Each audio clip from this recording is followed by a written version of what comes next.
Netcasts you love. From people you trust.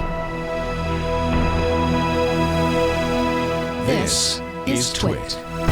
Bandwidth for All About Android is provided by CacheFly at CACHEFLY.com. This episode of All About Android is brought to you by Tracker, a coin-sized tracking device that pairs with your smartphone and keeps you from losing your most valued possessions. Visit thetracker.com/AAA to save 20% off any order. And by Video Blocks by Storyblocks. Get all the high-quality stock video, audio, and images you can imagine for $149 a year. Go to videoblocks.com/Android today.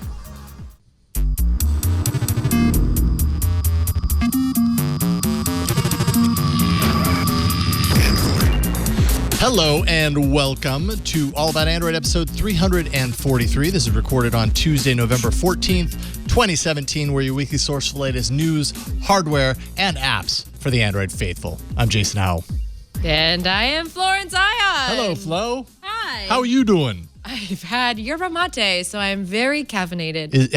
On the scale of like 1 to very caffeinated, whatever that number is. It just hit me as we sat down to do the show. So I just I didn't think that all the sips I was taking while driving here cumulative. was I didn't feel anything. And then as soon as I sat down, I'm like, woo!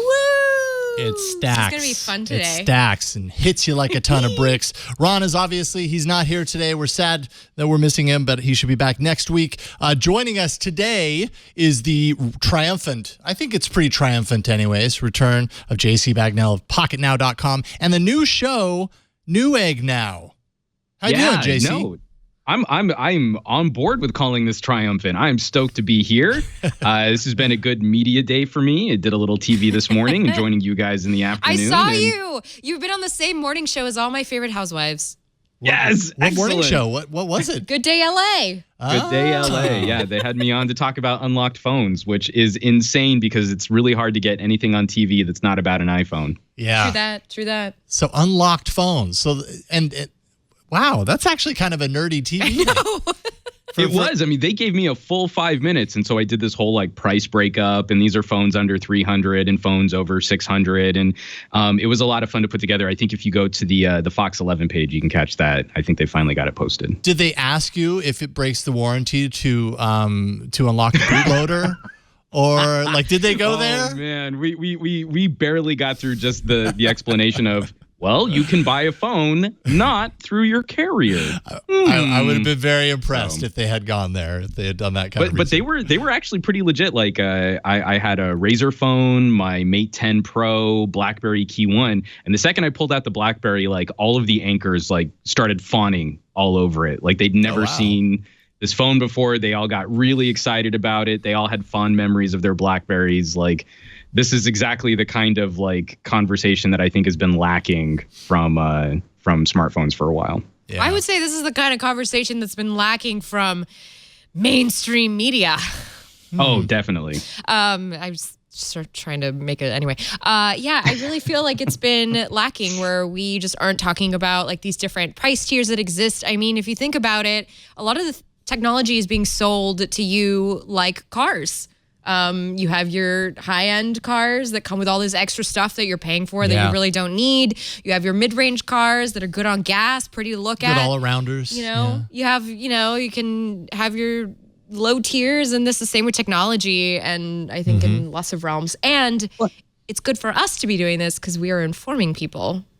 Yeah, well, it was a great part of the conversation where I used that exact metaphor talking about a Moto E. Yeah. It's got a very fuel-efficient engine and a huge gas tank. Yep. And it costs under $200, so you're going to love it. Exactly. Fuel-efficient engine, which means, it'll you go don't fast, play but maybe games. up the hill, it'll chug a Might little. slow down at times, depending on what you're still doing. gonna make it up there. It looks like a Pinto, but we'll forgive it. Come on, No, nothing I'm just looks like a kidding. I'm Pinto just in this kidding. day and age. You Not can't the do that E. anymore. Well, I'm totally kidding. Well, I was actually kind of excited to show you're going to spend around that $200 price point, and it's not going to be made out of some flimsy, cheap feeling plastic. It's all of them have fingerprint sensors now. A lot of manufacturers have really stepped up their game on all price tiers, which is really exciting. Yep, and all of these things that used to be a premium tier element has now kind of trickled down to the lower tiers and everything. It makes you wonder what we're seeing now that we're going to see in a couple of years hitting these lower tier phones, because that just seems to be the way of the smartphone world. Tell us a little bit about Newegg Now. Please. Yes. Okay. So Newegg Now is a new weekly show being produced by Newegg Studios down in City of Industry. And they hired on Trisha Hirschberger, and Trisha was kind enough to say, hey, if I need a co-host for this, I know a guy who doesn't suck. And so she put in the word for me, and we've been co-hosting the show for 3 weeks now. And we're trying to see if we can shake up just sort of your normal like deals and specials, promos kind of show. And so we're having a lot of fun coming up with new like gaming head-to-heads and PC hardware, gaming hardware, and a lot of DIY. So people who are interested in building their own systems. I kind of liken it to like a Daniel Tosh routine. Like we have to start out really broad, like what is overclocking? And by the end of it, we're talking about like, RAM latency and how to get into your UEFI to control your RGB RAM, customization and water cooling blocks and stuff like that. So it's been exciting for me because I've been spending so much time in mobile. I'm getting to come back to something that, I got into technology doing, which was building my own workstations and gaming PCs. And so it's just kind of blending all of my sort of passions and doing another live broadcast, which live is a lot of fun. I like that rush of, I'm doing this without a net. We got to go. Yep. And this computer might not boot up once I do it. So we're just going to have to run with it if it doesn't work. Right on. Yeah, especially when you're doing how-tos and stuff like that. That's where you start to see things. That's where you really see the pressure of live, because you go into any of those things with your fingers crossed going, I hope I make it out alive. And definitely. Oh, you guys are actually showing. We had a rep from Moto on to talk about Moto mods, and it was like I need to bite my tongue because I think I know about as much about your phone as you do. So I'll let you do the talking. Yeah, exactly. Well, that's awesome. Great. Excellent stuff. Congratulations on the new show. That can be found at newegg.com/newegg-now. All one word. You go to that URL and you can check out the new show. That's great. Congrats. Thanks for bringing it up. Absolutely. And, you mentioned Moto mods. We're going to be talking a little bit about. We've got a mod. There's been a slow but steady trickle of new Moto mods. I even brought an old Moto phone, last year, so you could see that it still works. Nice. Backwards compatibility. Well, that's what they said. Yeah. So we're going to be going hands-on with that, the Moto Smart Speaker. We've also got, JC's spent some time with the Huawei Mate10 Pro. I've got here the PixelBook that we can finally talk about. So of course, pretty in person, everyone. I just have to say, I'm sorry to interrupt, but it's so pretty. It's so nice. It's so thin. I can't wait to hear your thoughts on that. I'm very curious about that piece of hardware. Yeah, it's really nice. It feels like a Pixel on the back. I know. Speaking of Pixel, we've also we're going to finally share our thoughts after a few weeks with Pixel 2. I think we all have thoughts on that. Google is cracking down on accessibility services in Android. And Juan, you're going to talk a little bit about the big differences between headphone jack audio and USB-C audio, because there are some misunderstandings that people have that commonly repeated facts and fiction about this. I even got to call you out a little bit, Jason. Excellent. All right, bring it on. Be a fun chat. Bring it on. I can take it. I always like to be learned. Do it. But before we get to that, it's time for the news, Victor.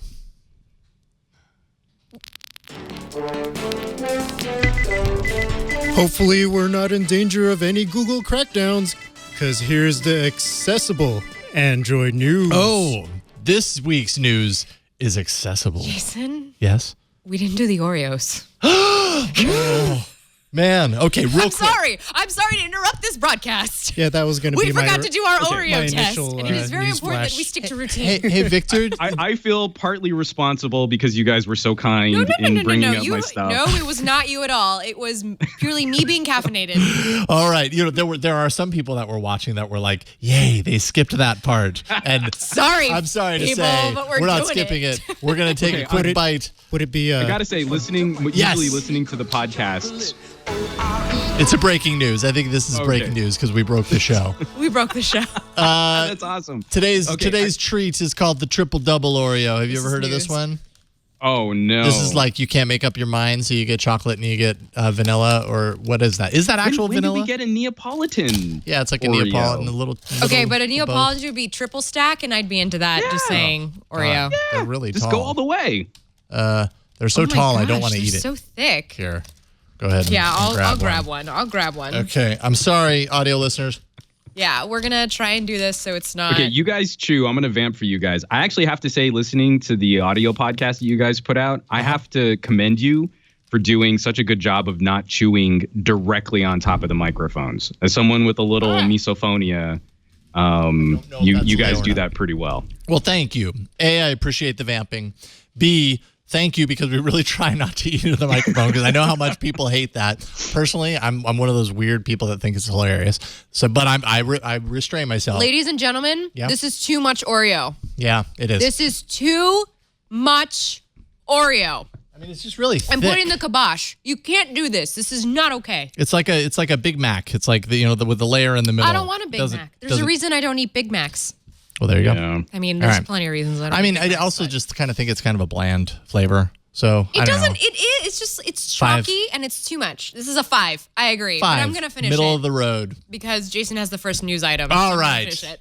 Thank you for that breaking news. Those of you who skipped that segment, welcome back. It's time for the actual news. Android's accessibility API, you may have realized this over the past couple of years, has been used to do a lot of very unique and interesting things on the operating system over the years. Examples, password management, LastPass for one. They would use that accessibility API to overlay and insert passwords into the fields. Floating bubbles, I believe, were part of that. Certain tasker activities, Greenify. There's a whole bunch of apps that thrive because they have access to this API. Well, Google Play Store team recently emailed developers to say they must follow Google's guidelines for that API if they are to use it. And a lot of these apps, they're using this not necessarily the way it was intended, not the way it was designed. This API is really geared for improving usability on the devices for people who might have different usability or disabilities that would prevent them from using their phone in the same way that everybody else would. So either vision or a whole lot of different functionalities within the API. But developers have been kind of repurposing this and using it in a different way. So this could affect the way a lot of top tier apps work. Could also be, by the way, and I think this is probably the reason that they're doing it, I would guess, is that it could be used for key logging. It can be used for nefarious purposes, because a lot of times it means putting an overlay on top of what you see, kind of intercepting taps, showing you different things than what's underneath it. So that might be a big driver for this. Google says developers must remove this permission within 30 days, and failure in that will result in app removal. So... I mean, is it, Juan, what do you think? Is it right of Google to suddenly crack down on this, or do you think Google needs to also realize that there are apps that are doing interesting things with this API, even though it's not by the book, it still makes Android better? Don't we get the sense that Google's a little less interested in what developers are doing to make Android more interesting? I think we've been seeing Google kind of make a pivot towards trying to kind of button up some of the issues that we've had with Google, like in how updates are rolled out, how security patches are rolled out.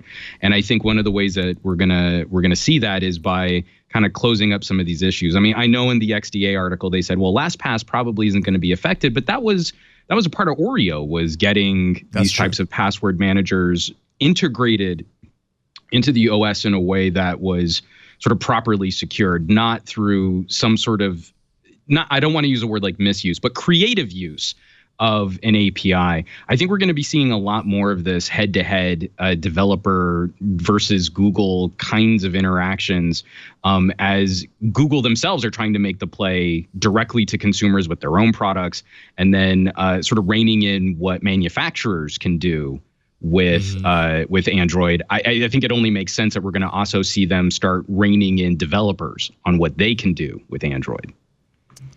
Yeah, what do you think, Flo? I don't think it's a developers versus Google situation at all. I think it's just Google trying to ensure that it's a smooth experience for everyone, ensure that those features are being used for what they are meant for, which is for people who need that extra feature on their Android interface. I mean, I was reading a couple of like just takes on Twitter about from various people just who, you know, mull about Android stuff. And a lot of them were saying along the lines of just, it's not like anti-developer. It's more pro-user because in the end, it makes things safer. And yeah, how does Google know on an app-by-app basis when they're asking for permission or access to this API?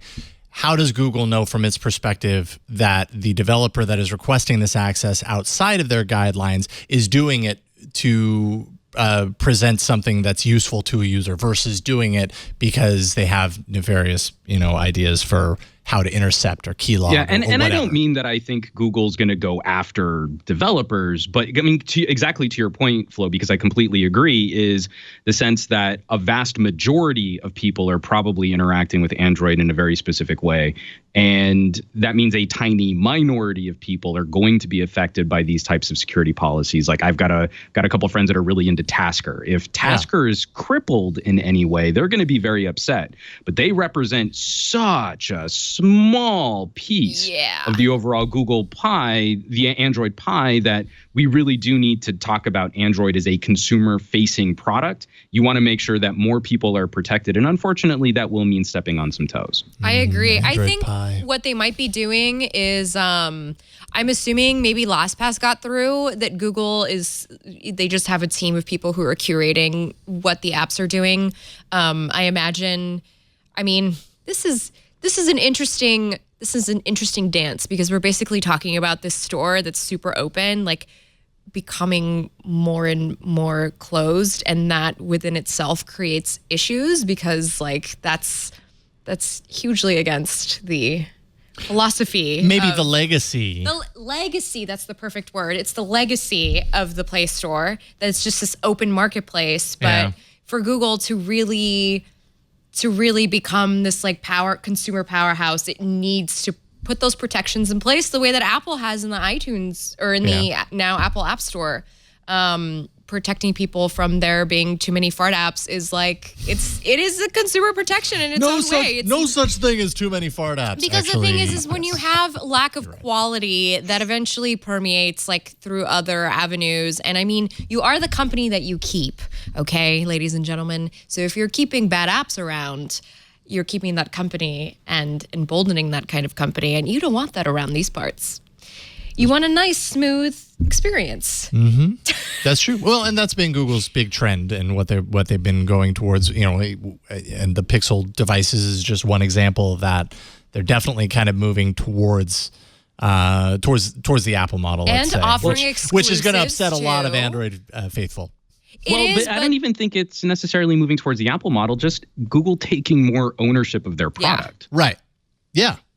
And if you want to like go out of the box, that's still available to you. There are still forums out there. There's still ways that you can go and do things. And maybe in the end, Tasker is gonna be crippled. But is that gonna matter for, someone like my mom who has the money to spend on these things? Or maybe what Google can also do, and I'm sure they're thinking about this also, is realize that developers are coming up with very interesting things to do with these devices. This API, as one example, is helping to facilitate that. Maybe this API isn't the right way to do that, but maybe Google realizes that there's opportunity to add in its own controlled way, some official way for some of these things to happen and control it that way. And in that case, then I think Google has a better opportunity to properly disclose when an app is calling that information, which I don't believe you do have using the accessibility API in this fashion. Like, why are you calling this piece of information, or why are you granting access to this part of the underlying structure? I can hope that, like what they did with password management, that they can eventually roll those kinds of services out to developers looking at more advanced customization sort of behind the scenes. Yeah. There we go. Boom. We solved it. We solved it.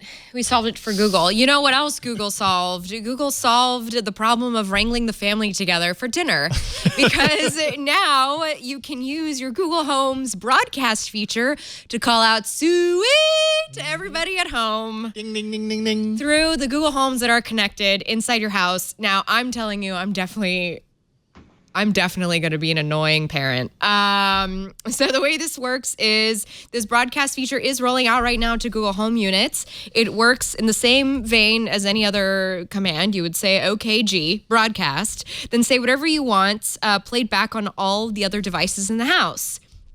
It's basically like leaving a voice message to play back immediately, but it's playing back on the home devices that are in the house. I kind of wanted it to be like live intercom. I know, so you can have family, it's time for dinner. Exactly. It's time to go to the dining room right now. Family, I'll see you there in a second. It plays with a little ringing bell when you say it. I didn't try updating anything today, so I didn't get to try this out, but I'm definitely looking forward to. I just love that this is included. I don't have any reason to use it right now. How am I going to wrangle the cat? I don't have a big enough home for this, nor do I have one of these in every single room, although I plan on that by the end of the holidays. Well, that's going to be great because then you could just go, everybody, wake up, and then the girls time to will wake just up. Yeah. I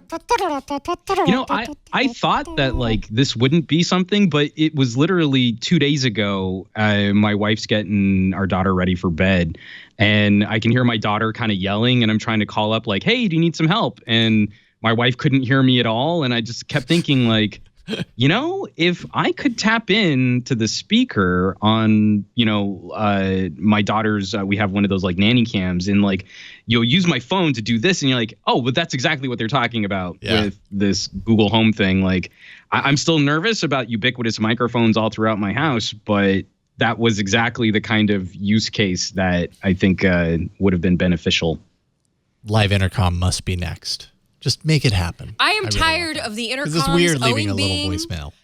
They can't just be for the mansions and Bel Air people. We all deserve intercoms because we all deserve to not yell at our family from across the other side of the house. I'm just saying. I need that Star Trek Next Gen communication system everywhere I go. Yes. Agreed. All right. So how about a little good news, bad news from Google I/O earlier this year? First, the bad news. Jeez. Google said at I/O earlier this year that it was working with two companies on standalone Daydream headsets. You may remember that, with inside-out tracking, or what they called World Sense. That would be HTC and Lenovo. However, now Google and HTC have announced that HTC will no longer be creating this Daydream headset. HTC obviously had plans of their own because they have released or started to unveil the Vive Focus in the Chinese market for starters. They showed this off at the Vive Developer Conference in Beijing, just I think of the last day or two. So that's kind of this, but without Daydream and devoted to Vive. So bypassing Daydream on the standalone headset. Lenovo's still in the game as far as Google is saying. So I don't know when we're going to see Lenovo's standalone VR Daydream headset, but I'm very curious because I think Inside Out really transforms the platform, and I want to see how it goes. I wonder what happened. I don't know. Wonder what happened. Maybe it was just like, HTC, you've got too much on your plate. I have the conspiracy theory. I think the conspiracy theory is with HTC's smartphone manufacturing division, the 2,000 people that went over to the Pixel team, that there could be some potential long play where Google isn't going to just buy out HTC like they did Motorola, face the backlash of that kind of an acquisition. But this would also give them time to figure out what to do with Vive, which is its own separate department or division of HTC. And we'd be looking at them potentially severing that part of the business off. You don't want that too entwined over at Google if they're looking at that. And at the same time, we know that Lenovo's really been on the pulse with Google AR and VR tech. And they just came out with their AR Jedi game too. So they would be the right partner moving forward for that kind of a thing. I think there's room in there. Like if I'm taking my tinfoil hat off for just a minute, to say that this could be a longer play in what HTC is doing to divide up resources, and then also what Google might be willing to acquire from them. Interesting. So a long-term Google acquisition of the Vive assets somewhere down the line, potentially. Yeah, you can't do it all at once because, we saw how that kind of happened, and then Google would have redundancies. I'm sure there are other partners in play. Okay. There's debt to consider, all of those things that happen with businesses. But you start off with that core smartphone division, you kind of test the waters on that, and then you get your Tendrils in there in another way, and you can kind of work your way through Tendrils. Good vocab word. Yeah. I've got to have a cool word for you every time I'm on Flow. Formidable was the last one. Such a good word. Formidable Tendrils. So good. Formidable Tendrils actually has a nice ring to it. Formidable Tendrils. That's an option. Okay, hey, how about the good news? If that's bad news, let's have some good news here. Google also talked at Google I/O about TensorFlow Lite for bringing machine learning capabilities more into the phone. So all this stuff doesn't have to happen in the cloud. It can happen on the device locally. And the developer preview went live today. The initial release focuses on 3 training models to start that developers can start to play around with. MobileNet, which is vision models across 1,000 object classes, all executed on the mobile device. There's Inception V3, which is image recognition, kind of like MobileNet, but with much higher accuracy. And as a result, a larger size comes along with that accuracy. And then finally, Smart Reply, which we're all very used to, one-touch replies. But all that happening on the device, although it doesn't have to, it could run on the CPU if there aren't custom silicon to actually work with that, like Pixel Visual Core, for example, that 8.1 is going to activate. And this would be cross-platform, so the runtime would work on Android and iOS. Our phone's getting even smarter. I mean, this is just kind of this is the direction that things are headed right now with AI being such a huge deal, right? It's so huge. Definitely. Yeah. Okay. Well, there we go. I know, we were just like... Okay. Sorry, Yes, I I set agree. up too much. Well, because we know that eventually robots are going to take over the world, and we don't really want to acknowledge it now. We'd like to continue enjoying our human being species. For just as we long are. as we can. Precisely. I, for one, welcome our robot overlords. And I'm not there with you yet, JC. I'm resisting. The welcome mat is not out for the robot overlords Not at in my Flo's house. Not in my house. Deep in the burbs. But you know, it is At your house? not on my house. Okay. Still. Is this email, but it is here in this house, in the Twit house. Yeah, the Twit brick house. I think so. Number Somewhere. 2. So we've got an email from, I'm sorry for that transition. I really tried. Don't worry about it. We've got an email from James.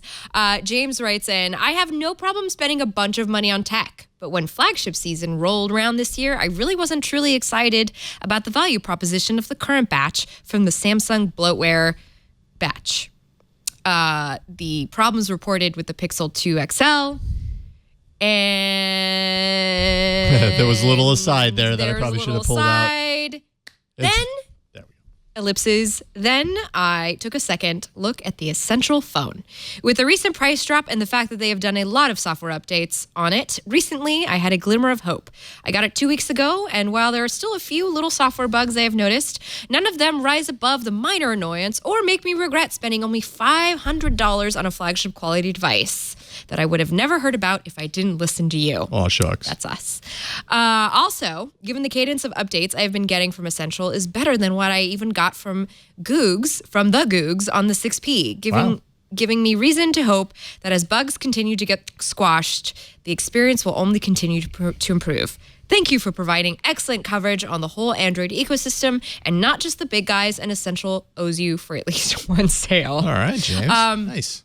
Well, hot off the heels of that Essential email is actually this afternoon while I was en route over here to Petaluma, Essential announced the open beta for developers to try out Android Oreo for size on your Essential phones. So you can download that if you're a developer, see how your apps work on the Essential phone. Fun news, last week I actually went to Palo Alto the day after we filmed Twits last Wednesday, and I got to speak to Rebecca Zavin, the VP of Software Development at Essential. Cool. She came over from Google. Now, I've got a full interview going up later this week at androidauthority.com, but I did pick out a couple of snippets from my interview with her last week just about the update.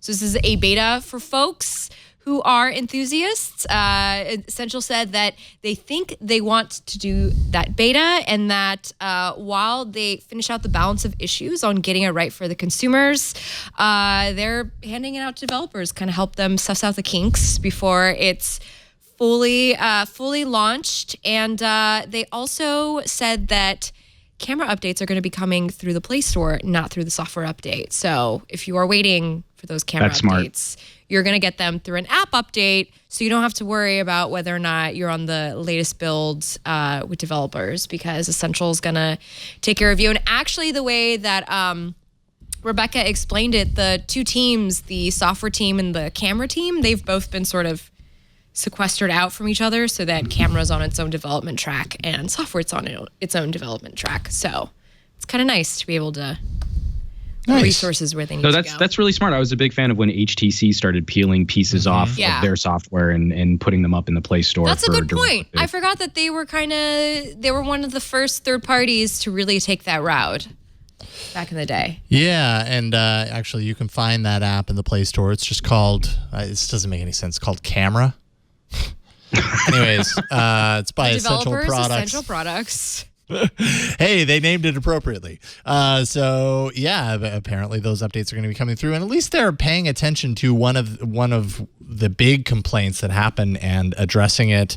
They've made a lot of changes. What can I say? At $700, it was hard to recommend the device. At $500, I mean, it kind of becomes my mid-range pick at this very moment. But as you know, the landscape changes very quickly, but it's a lot of phone for $500. And they really seem dedicated to making it better. And it's an empty phone. You do not get an empty phone in this day and age for that price. Empty? You mean like not having a ton of... It's devoid of extra bits and bobs that you have to get elsewhere, which has just become an annoyance, a hindrance on the Android experience. Yeah. I agree. Yes. Just stop. Even like my Pixel, somehow all the Verizon stuff like found a way to get through under the radar. Like as soon as I signed it up with my Verizon SIM, it was like, and I bought it unlocked. Anyway, we'll get to that soon after the ad. Absolutely. Well, let's take a break and thank the sponsor of today's episode. This is for all you people losing things out there.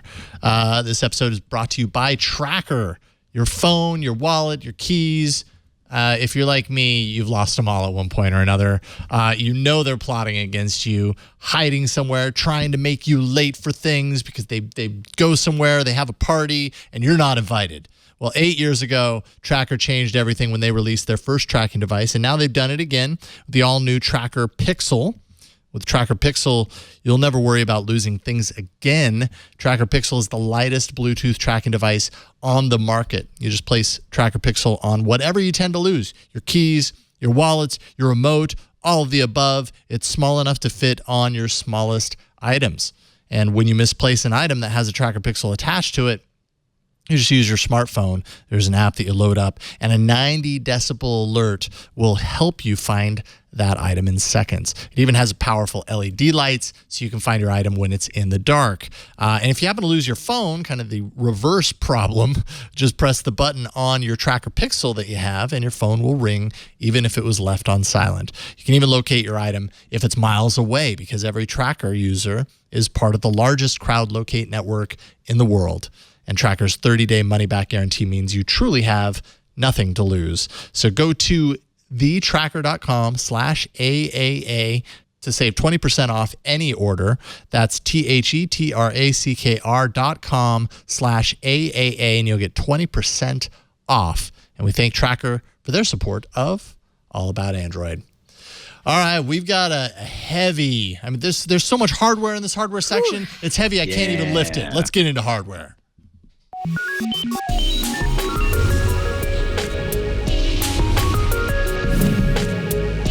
Not one, not two, not three, and actually technically not four. We've got 5 things to show off because there are 2 different types of pixels. Yeah. Holy moly. Holy moly.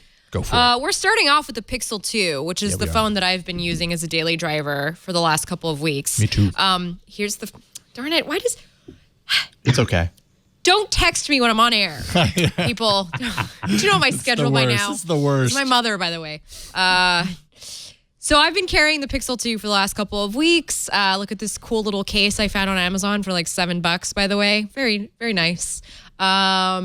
It's been an absolute delight. This is the first sub 5.5 inch device that I've been holding, that I've held in years. I've been so much with the pluses and the bigger phones and having the bigger screens. Yeah.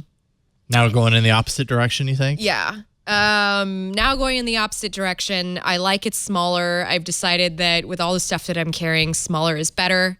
So I'm happy for that. I'm also incredibly happy for the photo performance. And I've actually put together a little slideshow of pictures from my life for you, dear audience, the visual audience. I'm sorry to our podcast listeners. I was thinking it was Just a quick like little, Victor, if you wouldn't mind starring the slideshow. So here is a night pic, and actually, Victor, the motion photo's on. If you don't mind turning it off in that little, I'll show you 2 motion photos at the end are really neat.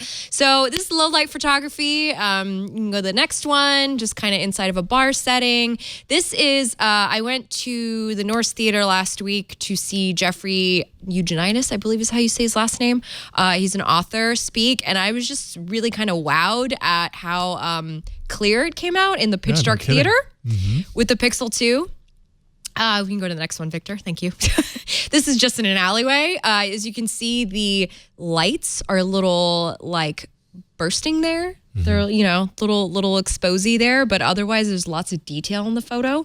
Next one, Victor. Thank you.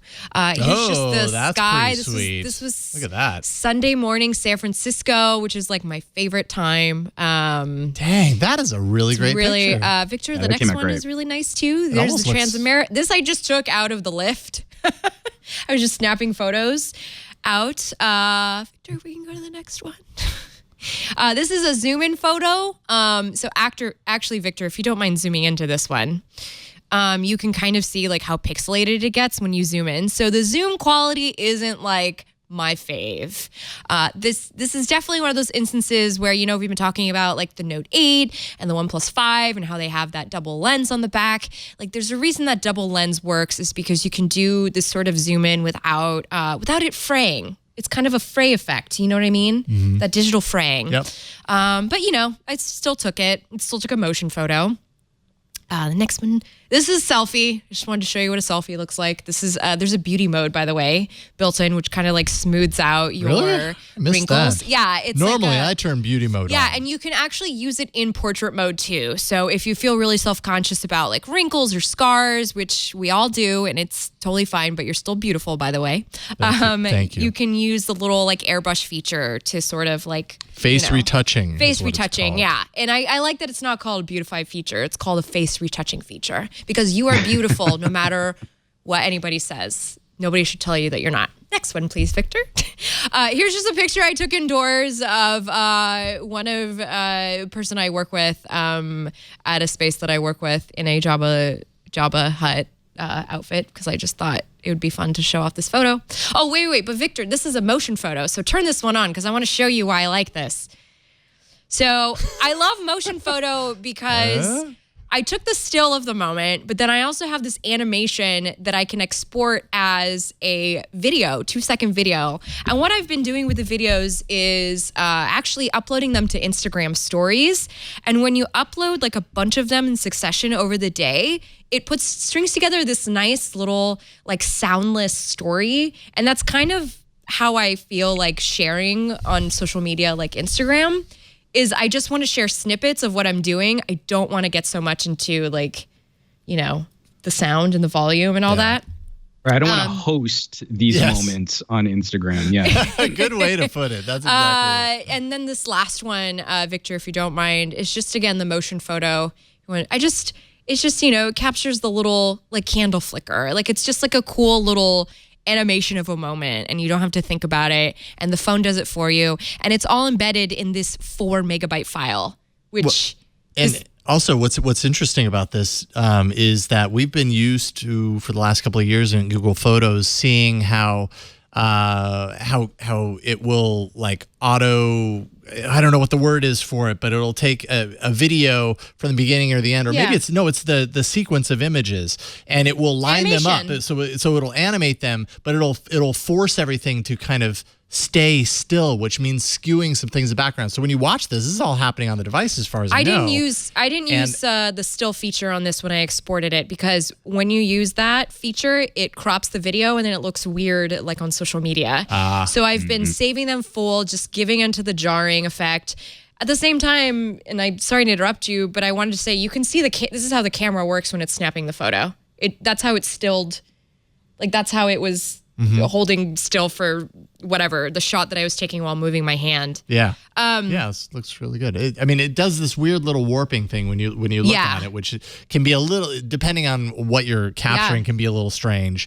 But it keeps it very still. Though. It's kind of the trade-off, right? Like it keeps it still instead of it kind of bouncing around, which is what it'd be doing without that. I'm having fun with these, and I think I'm gonna try and string together like a little video toward the end of the year. I'm gonna see if I could put together like a silly little stupid music video.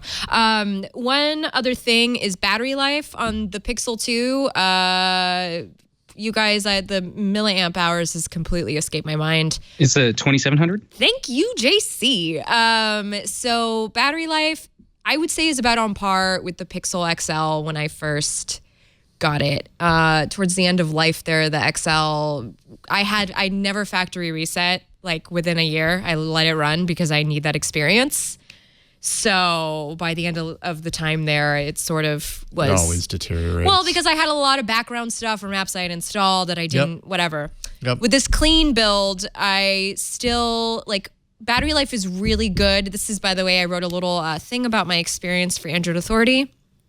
When you're listening to music in the morning on your public transportation ride, you will... Oh, by the way... real quick here, Victor, if you don't mind clicking on that photo of my kitty, that first one. This is taken with the Note 8, by the way. You've already seen this if you follow me on Twitter. And then the next one, this is taken with the Pixel. So already you can see the detail that comes together. It's a lot of detail there. Sorry, jumping. So back to battery life, you get about 80% by the time I get to where I'm going. And that's about after a 2-hour commute.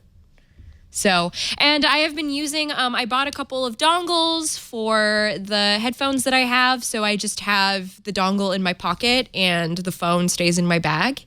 And that's how I've been listening to music. The audio quality with the DAC, which, spoiler alert, JC is going to walk us through a little soon, which I'm really curious to hear, because the adapter that comes with the Pixel 2, the music sounds, we were talking about this last week, sounds phenomenal in my car.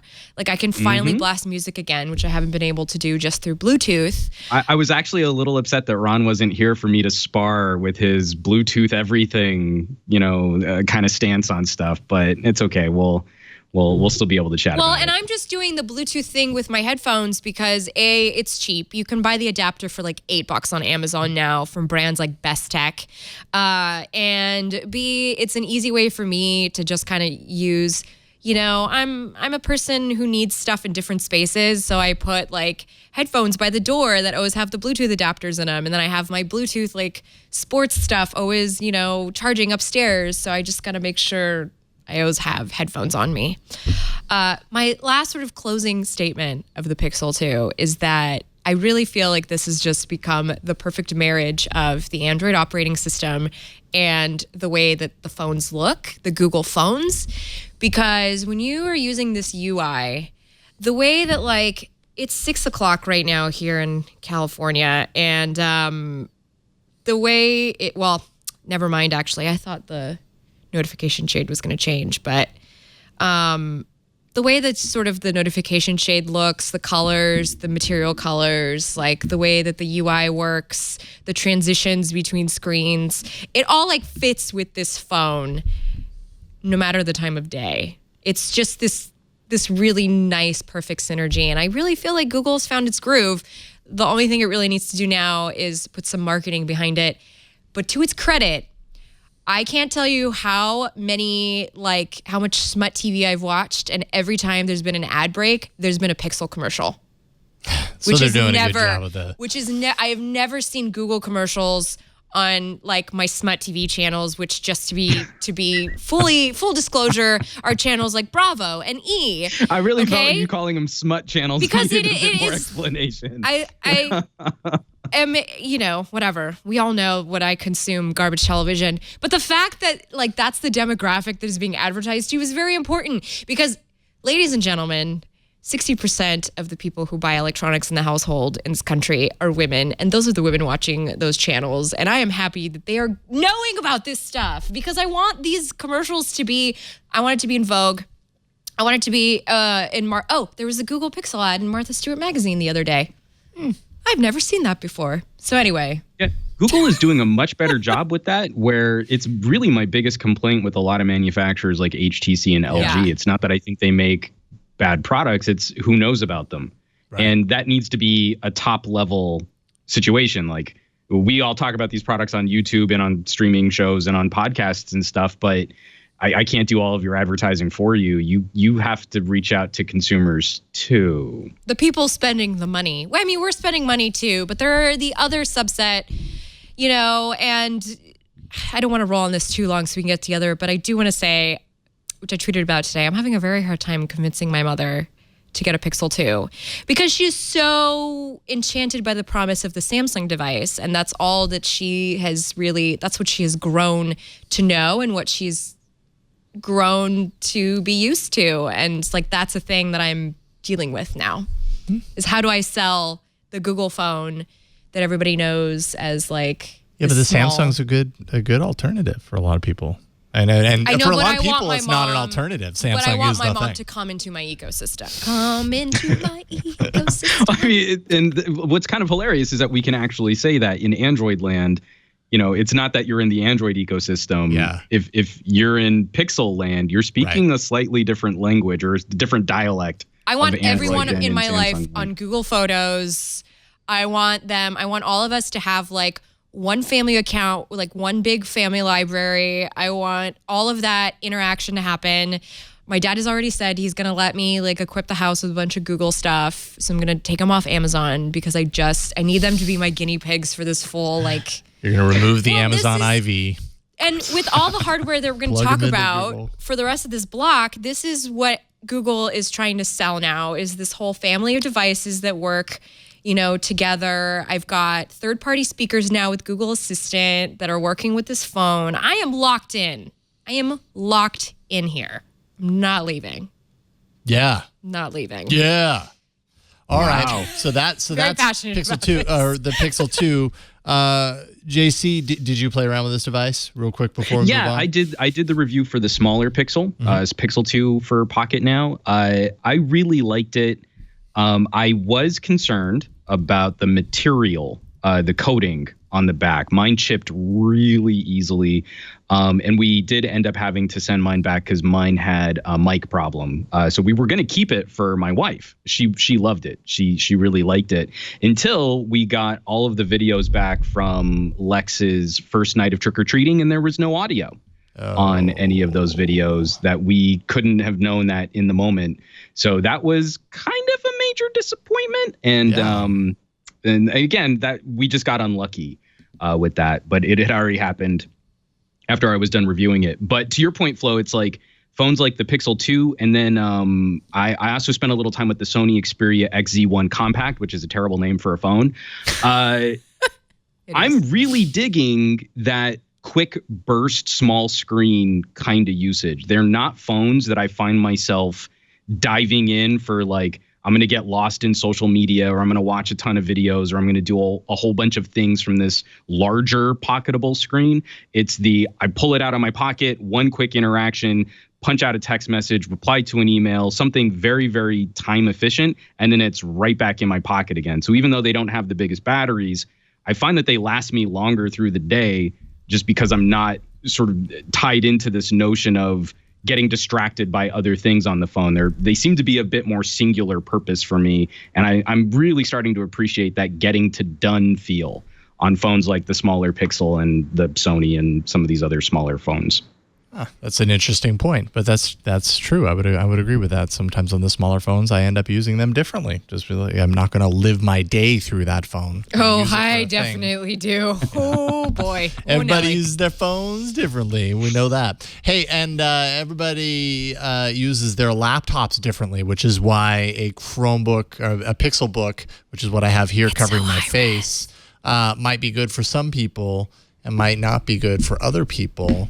I think at this point you know whether a Chromebook is going to be okay for what you do. You know, what do you use it for? Do you use your laptop 99% of the time for web browsing? Can I do You'd a weight probably be test? okay, you know, with a PixelBook. Oh, they're like, this is a really light laptop. Like Which one is that? That's this is the the Asus Chromebook 302. Okay. Flip. Yeah, I mean, it's super light. It's super thin.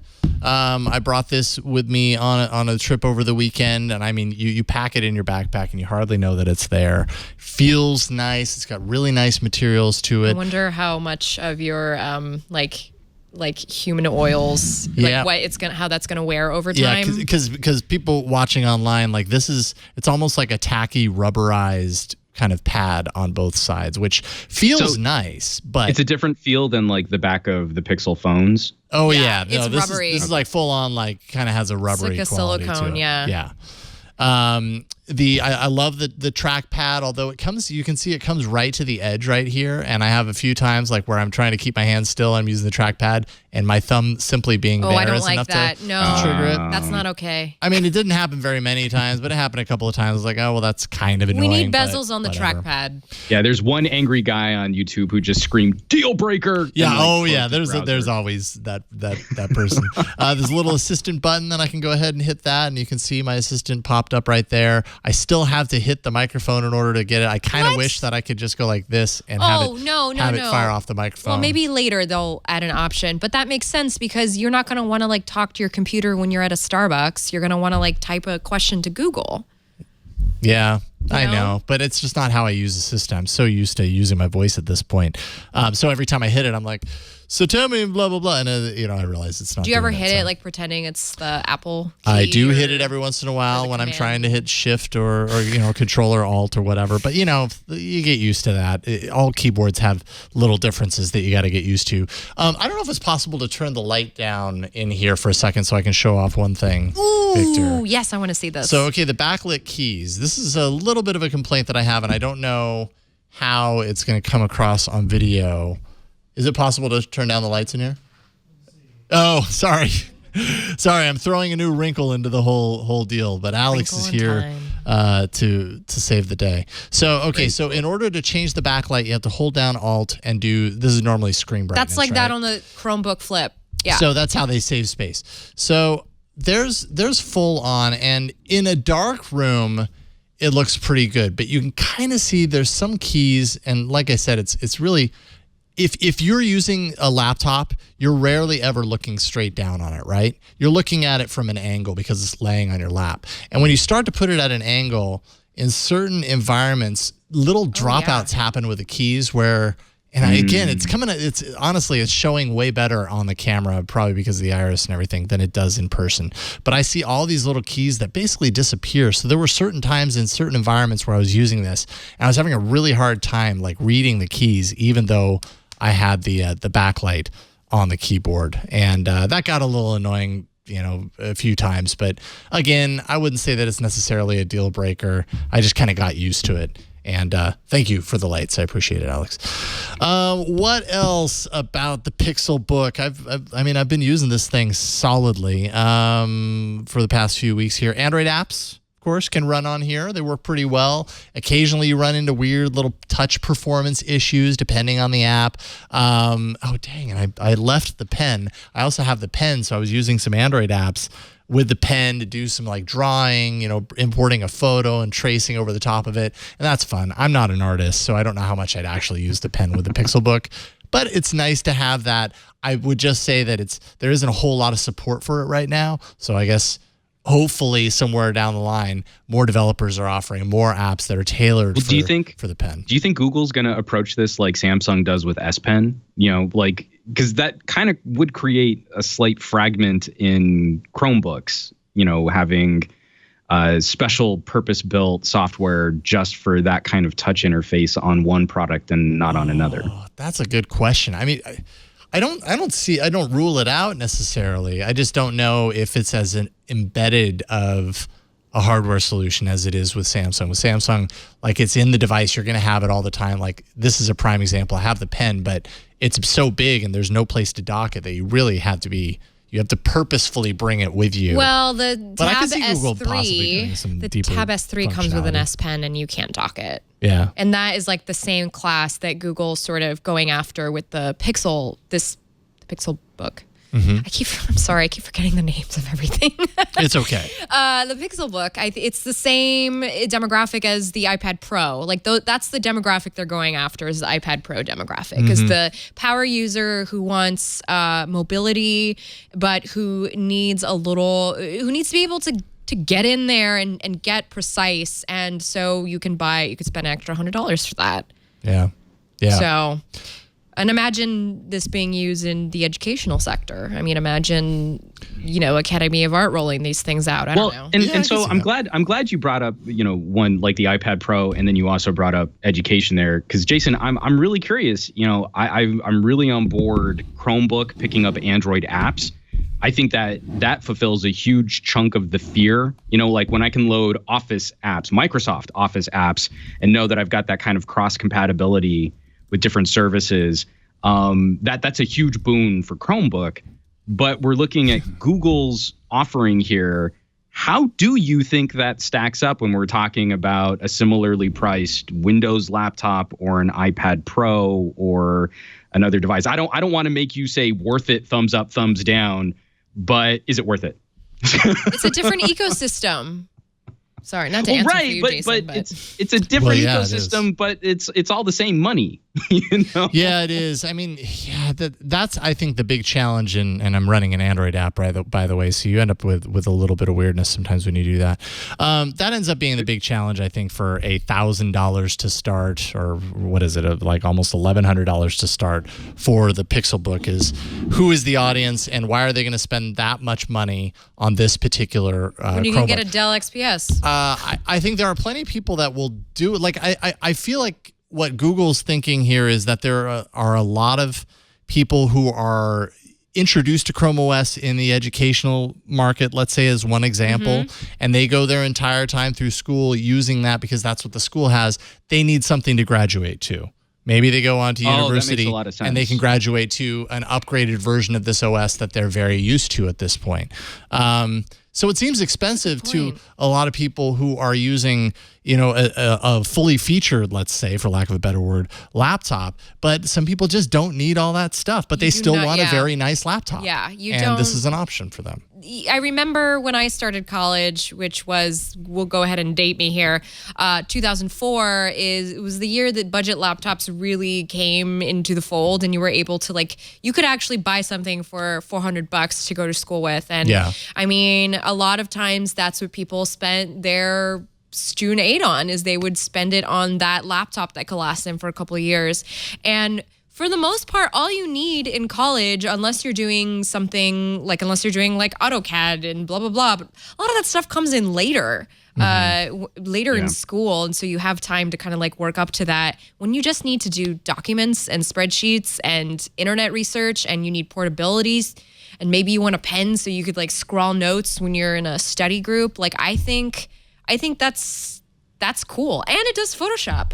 Well, yeah, at Photoshop Express, it's the Android version of it. But I mean, it's neat to be able to do that. I was, had a lot of fun with Photoshop, actually, manipulating some images with the pen and everything. Well, if I was in college, I would have loved to have this laptop. I think Apple was maybe just a little too early with the iPad Pro, but I think that they were right with how we're moving to modular web services and smaller apps. And there have been times where, the time I flew to China to cover an Oppo launch, I did everything from a phone. I edited 4K video with layers, voiceover, transitions, and a soundtrack, and uploaded it, rendered it and uploaded it from a phone. I didn't travel with a laptop. So when we're looking at something like this, we still have a ways to go before I think Google can make the same play in unseating the versatility of a Windows laptop, but we're not that far off. I think we're pretty close. Yeah, I mean, there's very few things that I really need a full-featured laptop for, and I much prefer to just spend my time on something like this than I do my MacBook Pro, which I have at home. If I'm using my Mac Pro, it's because I'm using it for music production. You know, like it has a very specific purpose to it. But for almost everything I do for work and in my personal life outside of music production, this is perfectly sufficient, and I love it. It's a really great portable laptop. Battery life's been excellent. It has a lot of really nice features like smart unlock. So when my phone is next to me and it's unlocked, it will automatically pick up through Bluetooth here, and I can just tap on my profile image and it lets me in. So it makes it easier to get in. Performance still lags at certain times, even when I have enough windows open. This is the i5, not the i7 model. Maybe that gets better if you do the upgrade, but I didn't. But I mean, ultimately, I have an i5 it's been great. processor. I would say it's laggy. Yeah, I mean, there were times here and there, but it was not a deal breaker. I really like this PixelBook, so I guess that's my review. JC, I want to hear about. Sorry. Oh yeah. What's up? I was gonna wrap it up because I felt like there was this weird hole with the first. This is the PixelBook, the Chromebook Pixel, and that we went so long before they followed it up that I'm glad to see that Google. I would like to see more regular hardware updates than what and I hope we see a follow up to this more readily, kind of like what Microsoft did with the Surface. But this gives me a lot more faith in Chromebook at all tiers, not just like, I can walk in and get a really cheap Acer, but if someone wants something nicer, then there is a solution for that too. Yeah, agreed. So JC, it's your turn now. Yeah. Trying to transition us. I'm sorry for that interruption. This is a long No hardware worries section. at all. You got the Huawei Mate10 Pro. What's up with it? What's up with that? It's a little harder to show off with my moody lighting. So I'm trying to catch the reflection off. Mate 10 Pro. So I last year the Mate 9 was one of my surprise phones of the year. And the Mate 10 is proving to be just a little bit more controversial. The difference between the 16:9 screen regular Mate 10 and the 2:1 aspect ratio Mate 10 Pro. I still feel Huawei has a little bit of an uphill challenge in describing the differences between the two phones, what phone is going to what region. We run into these issues when we're talking about, shipping all over the world, and some places are going to be getting a Mate 10 Pro, some places are going to be getting the regular Mate 10. But focusing on this actual phone here in front of me, I think this, and I'm going to say in my personal opinion, but I'm totally right and objective in saying this, I think this might be the most attractive aesthetic design of the year. So many phones have gotten just one or two little elements off in a way that irks me, and I haven't found anything like that on this phone. The symmetrical look of the back with the sensor bridged by the flash, the dual camera lenses vertically lined up with the centered positioned fingerprint scanner, and then calling back to design elements that I've loved, this band running across the back of the phone, which recalls the Nexus 6P and the Huawei Nova and the last year's Mate 9. All of these things blend together really, really well. I think this phone is gorgeous. I think this is probably my favorite look for a glass back phone this year. Performance has been pretty good.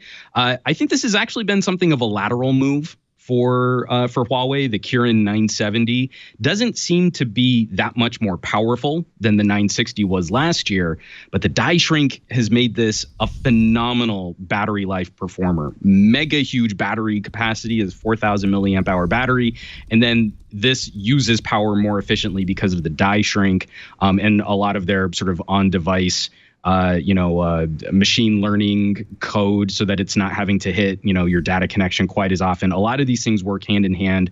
Better garbage protection, better garbage collection, cleaning up the phone. This has been a really nice all-around experience. And it's nice to see Huawei's take on the 2:1 display. This is the OLED screen version. I had to turn off the ultra saturation mode. I always like kind of tuning down colors on screens whenever I can, just something that's a little bit more accurate. And then that brings me to the cameras. Dual Leica designed cameras. So you've got excellent photo performance. I think this is probably one of those phones that's going to be polarizing. If you like the look of Leica's image processing, this is a phenomenal shooter with excellent manual controls. If you like the more awesome HDR plus look, you're going to definitely want to go for something like a Pixel instead. Didn't this score better at DxO? Well, I see. That's the thing about DxO. I'm not going to call them out and say that their reviews and scores are suspect, but I think they're internally consistent. You just have to read through the actual review to see what they're scoring where. So almost like the end result, the end score doesn't mean nearly as much as the individual bits. I have a hard time with the way that they're like, oh, this is the highest scoring phone ever. And then you'll go and you'll see like, oh, we saw massive lens defects. And you're like, well, that's kind of an important aspect of a camera is how good the lens quality is. So I would say once you start seeing any phone scoring in like the high 90s on DxO, it's good. It's going to be fine. And you really as a consumer. Yeah. Well, but you as a consumer, you're going to have to say, like, what do I care about more? Do I want a phone that I can pull out of my pocket and push a shutter button and not mess with anything else? I might not even tap the screen to focus. Go get a Pixel. I mean, seriously, that is the phone for you. If you're a shooter like me and you want to dig into some more of those granular controls, then you're looking at LG and Huawei. I think they're the top two players for that kind of photography and videography. But I will throw out.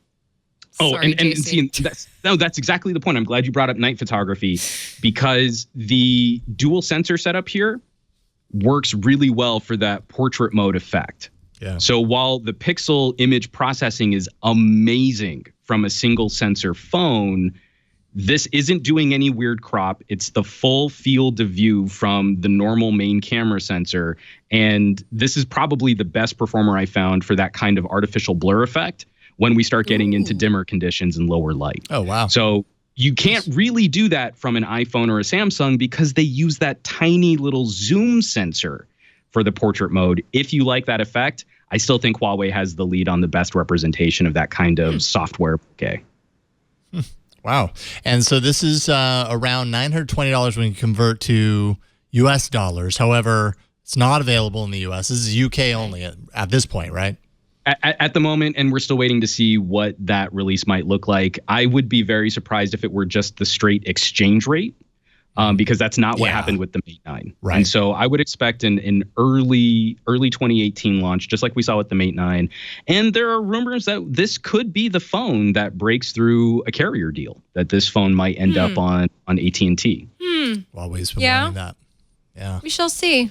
We shall. Very nice. And interesting. I hope that I can see one in person, maybe play around with one It's myself. a pretty phone. And I the headphone jack is definitely a bummer, but we'll talk more about that in just a bit. But if you want a big, powerful phone with a big battery that charges stupid fast, I would definitely put this one on the list. Right on. The Huawei Mate10 Pro. Awesome. Thank you. All right. And Flo, you got the last in this mega-sized hardware block. Make this quick, ladies and gentlemen. This should have been a hardware shack. This should have been a hardware shack. What I have here is a beat-up Moto Z Force. Oh, that's nice. Still ticking. Yeah, still ticking. It is the Force. It was supposed to be That's true. kind of beat it up. And this is the mod that goes on the back right wow, here. it makes it look like a speaker or something. It makes it look like a speaker. So let's do this over here. So I've got here the Moto Mod speaker. Oh, it is a speaker. It is a speaker. I knew that. So it says get app, which I already have. So I'm going to open an app. Sorry, Victor. I'm just all over the place here. Let's see how this works.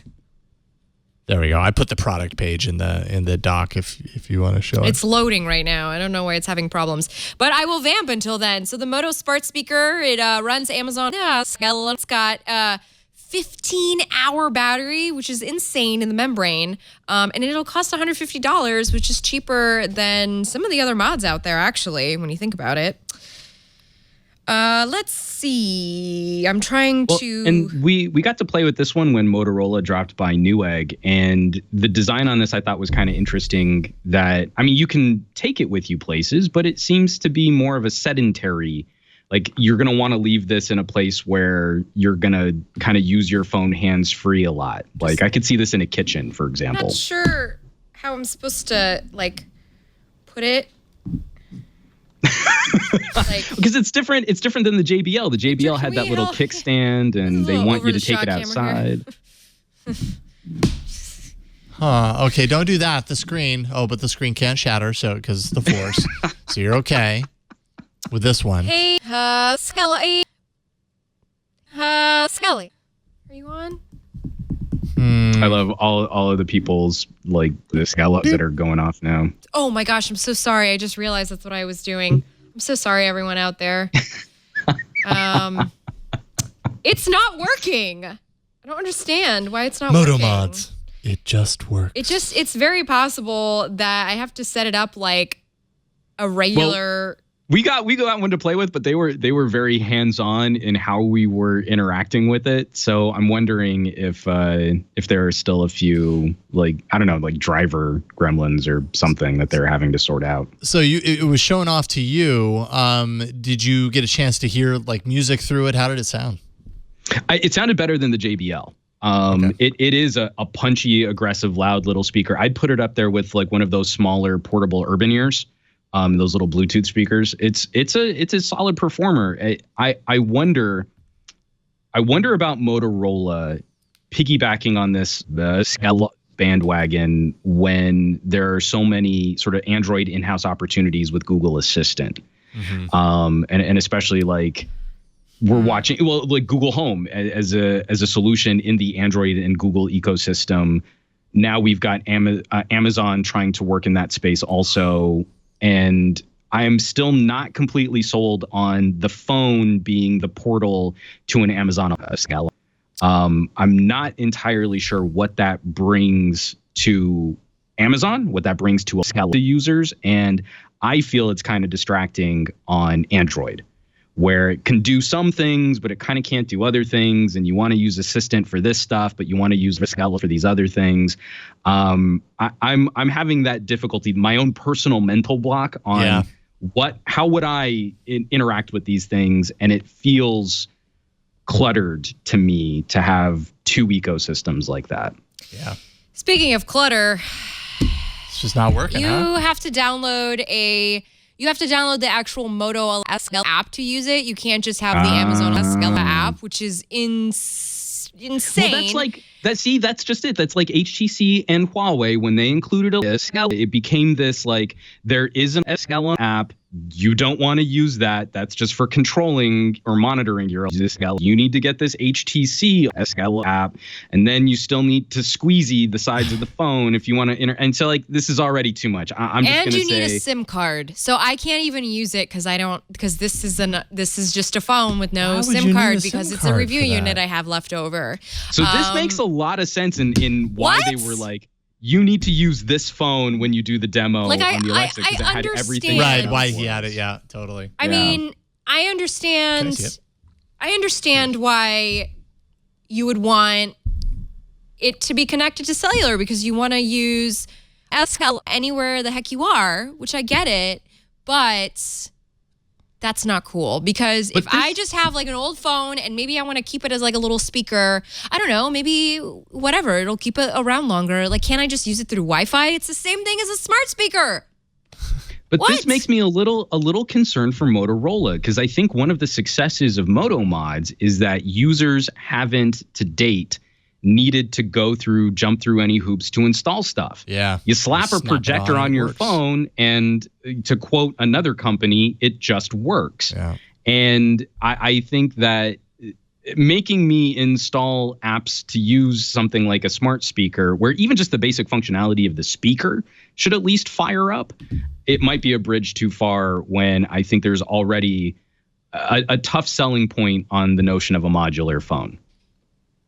Well, there you go. There's really- your paperweight. I really want to apologize to everyone for how many times I said the A word. I'm really sorry. The A word. I'm sorry. The A word. Sorry for what I did to you today. The other A I hope you word. can forgive me. The other A word. All right. Let's see here. Maybe, if you have an experience with this particular Moto Mod and you actually got it to play something, let us know. AAA@twit.tv. Send me a video. Prove me wrong. Yeah, prove it to us.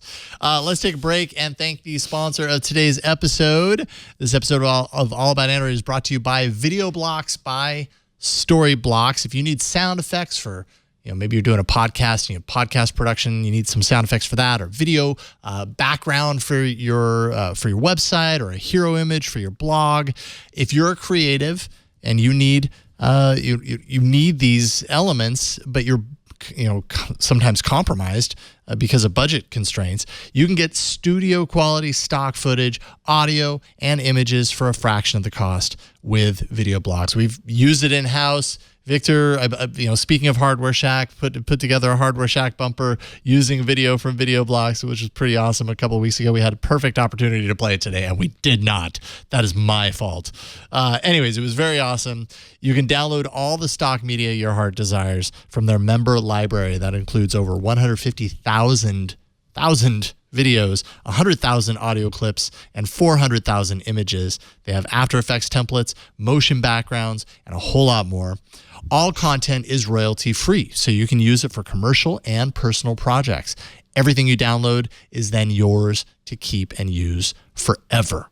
New content is added regularly, so there's always something fresh to download. Also, you get exclusive discounts on over 5 million additional marketplace clips that are available to purchase directly from artists. You don't risk the quality of a project due to the high cost of acquiring footage. With Video Blocks, you don't have to use old or outdated footage. No more footage with an ugly watermark. You've seen that a lot. Video Blocks footage has been used by over 90,000 customers, including NBC, National Geographic, the History Channel, and the Travel Channel. If this speaks to you because you're a creator and you want to get to using this, go to videoblocks.com/Android. You'll get all the stock footage, audio, and images you can imagine for $149 a year. That's videoblocks.com/Android. You'll save on millions of studio quality stock media from Video Blocks. And we thank Video Blocks by Storyblocks for their support of All About Android. All right, so we don't have an app section necessarily right now. JC, you promised at the beginning of this episode, and I saw you also promised it on Twitter, that you were going to come out and you were going to set the record straight. I the hear this. differences between 3.5 millimeter and USB-C for this. audio in our phones straight and away. So, the issue is there really isn't a difference. Oh. All right, and we've got an email. And we're done. Oh, okay. The show's running way too long. I'm going to tighten this up. No. So one of the things we start talking about these like headphone adapters and these dongles, like there's some kind of digital audio that's different than what we've been doing since the CD player. They're not. It's just all we've done is we've moved the hardware out of the phone and put it into a cable. In the case of the Pixel 2. So, I mean, Jason, you're a music guy, and I've heard you asking questions like, well, I mean, the digital audio of this sounds better than like the analog of the 3.5 millimeter headphone jack. And you're like, well, they're actually kind of the same thing. We all go through the same process. You've got a digital file, which is zeros and ones. And so then we have to convert that into an electrical signal. We convert it from a digital file into some kind of analog representation of that, a digital to analog conversion, or a DAC. And then that electrical signal is made bigger or amplified so that it can properly drive speakers or headphones. So the DAC and the amp are basically the same no matter where they live. So when Ron's going out there and saying like, oh, Bluetooth audio, all we've done is we've moved the DAC and the amp to the headphones. And so a wireless data stream is sent from the phone to the headphones, and then the headphones are responsible for converting it into audio that our ears can actually interact with. Question. And so this... Sorry. Yes. Oh my God, I totally please, interrupted you. I insist. The day of interrupting, JC. So does that mean that if it's really low in my car when I have an aux cable in there, does that mean that my car isn't, like, it's not doing any converting when I put the Bluetooth adapter there? Like, it's just that's the speakers. So, Flo, and I'm glad you brought this up, because the reason why I kind of sparked on this is I think it was 2 episodes ago. I think it was your Halloween episode. You were talking about how much better your tunes were from this headphone dongle than I think from your Bluetooth or anything like that. And so one of the happy discoveries was the DAC and the amp that are built into the Pixel 2 headphone dongle are of a higher quality than the DAC and the amp that were built into the original Pixel. Nice. This was a huge disappointment for the first generation Pixel, a phone made by HTC, known for audio, is it was actually one of the poorest headphone performers. It was so of that bad. year. It was so low. It was terrible. And so now this dongle is far more competitive this year against like the Galaxy. It's in the same ballpark as the dongle for the iPhone and the built-in headphone jack for the Galaxy S8 and the Galaxy Note 8. But again, there's not anything magical about that digital relationship. All we've done is we've yanked that hardware out of the phone and we've put it in a cable. And same thing, anytime we've got that kind of cabled connection, all we've done is we've moved the pieces around. They're not really any different than what we've been using since the CD player. That is a representation of digital audio, zeros and ones, converted into an analog electrical signal, amplified for your headphones. You can hear music. And that's the exact same chain that we've existed with this entire time in converting audio into zeros and ones. Yeah, and that all makes sense to me. There are different levels of quality of digital to audio conversion. I'm curious to know kind of how that conversion on phones traditionally compares to that of these dongles. Well, and that all comes down to what the manufacturer has decided to spend money on. Yeah, absolutely. So far to date, the company that I think has been doing the best job of delivering a truly audiophile grade experience is LG. LG is using a Sabre DAC. They're not using the built-in Qualcomm chipset audio. Mm-hmm. Now that got a lot better this year with the Snapdragon 835. Qualcomm now has true support for 32-bit output. It can deliver frequencies of sound that dogs cannot hear. I mean, the full representation of the highest possible quality audio files will be represented on Snapdragon 835s. Was not always enabled on Snapdragon 820s. So 820s often would downgrade your audio to more CD quality. So even if you were playing a 24-bit file, just because the file could play, the phone was plenty powerful enough to play that file, doesn't mean you were really getting the full frequency response and the full bit rate and the full volume of what that file could represent. But the big win on this isn't necessarily always just the conversion, that it's a high quality conversion. It's how is that file being amplified?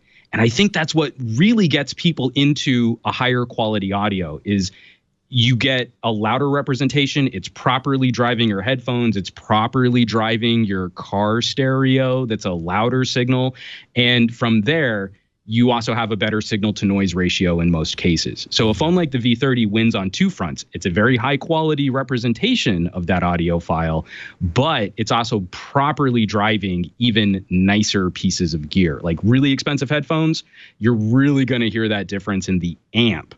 And that's also why, the people were saying, oh, it's amazing that the Pixel has 25 volume steps. Like, oh, I can get finer granular control over my headphones. The V30 has 75. It can get so loud, you really can hurt yourself if you're not paying attention or you're trying to make like a quick adjustment or something. Yeah. The phone kind of won't let you because the amp on that thing is so killer. And I think a similar phone is also the Axon 7. Also has a crazy loud headphone amp. Does a really good job of driving nicer headphones. Well, the Axon 7, is all about, one of its key features was about that high definition, high quality audio. So first of all, thank you for the correction, because I know this, and if I ever said that audio coming out of USB-C sounds different than audio coming out of 3.5 millimeter, like that obviously doesn't make a whole lot of sense unless there is a varied quality of DAC that when comparing two different models. My question comes to Bluetooth, because you mentioned no audio degradation on Bluetooth, and I know that I've heard audio degradation on Bluetooth. But what's going on there? Is it that the Bluetooth send and the Bluetooth receive don't support the same file format quality, and therefore there's some sort of compression happening, or what's going on? Definitely. And Bluetooth audio, especially when we're talking about higher quality Bluetooth codecs, we're still talking about very heavily compressed streams of data. You look up the spec on even Bluetooth 5, and I guess Bluetooth 5 would open it up more for 24-bit audio, but most people are still on Bluetooth 4.2 for their phone and the headphones that they're using. Both pieces need to support that ability to talk at Bluetooth 5 levels. But when you're dealing with Bluetooth 4.2, even if you have something like aptX, it's just a smarter kind of compression. It's kind of like going from H.264 to H.265. You can squeeze more information into a smaller space, but you're still squeezing. You're still squishing. But a major issue with that is also just the fact that wireless interfaces are prone to having inconsistent signals. You don't have that with a cable. There's a reason why pro gamers still connect directly over Ethernet to some kind of router for their throughput. It's because, on average, they're getting a fast speed, but there will be peaks and valleys. And in the cable, you're going to minimize that significantly more. And this is also why, I feel we're just maybe a year too early for getting rid of headphone jacks. I want to see good consumer solutions for USB-C while we're doing this hardware transition. I think it's pretty clear. Then they can't sell you Bluetooth headphones, JC. How are they going to sell you Pixel Buds? See, but we need both. We need both cabled and wireless. Wireless is way more convenient. I want wireless when I'm lifting weights and working out, but there are so many more times where I'm listening to podcasts or I'm, listening to music, and I've been listening to a lot of music on my V30, and even just the simple act of crouching with the phone in my pocket is enough interference from my marginal frame to cause a stutter or to cause the audio to drop out, and that drives me crazy. Yeah. And things like that are what make me very resistant to Bluetooth. So my perfect future is, we know that the 3.5 millimeter jack is going away, but it would be really nice if a company like Sennheiser or Audio-Technica or Sony was responsible for the DAC and amp connected to a headphone cable. So you can invest in a really nice pair of Sennheiser headphones, and it's got a USB-C port on it, and then it doesn't matter what phone you connect it to.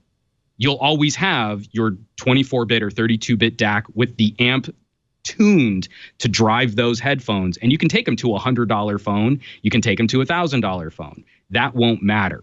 But we're not there yet. So we're left with these imperfect cable dongle annoying solutions, and we're sort of stuck, and it's going to drive a lot of people to Bluetooth, but for a lot of use cases, Bluetooth is inferior. I want something better or more consistent or higher quality than that. Agreed. Amen. Thank you. Thank you for clearing the record on that. One last thing, and Flo, to your point about the headphone dongle from the Pixel, this is not true for the HTC dongle. It's not true for the Motorola dongle. Those are proprietary to those phones. Yeah. But you can take the Pixel dongle and pop them on, a really cheap burner phone, and you'll get higher quality audio. You can connect them to last year's Galaxies, which the Galaxy S7, not a very strong headphone performer. The Pixel dongle, well, I guess that you'd need an adapter for, because they were still using USB 2, micro USB, not USB-C. Yes. But anything with USB-C, an LG G5, since we didn't get the high quality DAC here in the United States, you can take the Pixel headphone adapter, and it's going to sound better than the headphone jack that's built into the G5. Oh, wow. Why don't they rate these dongles then? Because there are, I'm sure, dongles out there that aren't as good as the Pixel dongle. Rate these dongles. Why is there? Why you have me? Yeah, I do that. Okay, cool, cool. The JC approved. It's got the stamp of approval. Right on. That's Thank awesome. you, JC. Yeah, thank you. That was very informative. Yes, and everybody that is here because you tweeted that you were going to talk about this, I hope they got what they needed. I hope so to too. get. We had to clear the air. It had to happen. Thank you. Real quick before we get into the arena, we have an email from Brian Cantrell who said, I got a brand new electric shaver. Yes, stay with me. A Braun Series 7 7865cc, if you wanted to know, and used it for the first time this morning. I had my Pixel 2 XL next to me, and when I finished, I noticed a notification that it detected a song, even though I had not played anything. I checked Now Playing History, the app that I brought last week in the arena, and sure enough, the Pixel 2 XL detected not one, but two songs in the dulcet tones of my electric shaver. I haven't heard of either of these, but I listened, and I can see some similarity. I'm not sure if these artists would be happy having their songs compared to an electric shaver, though.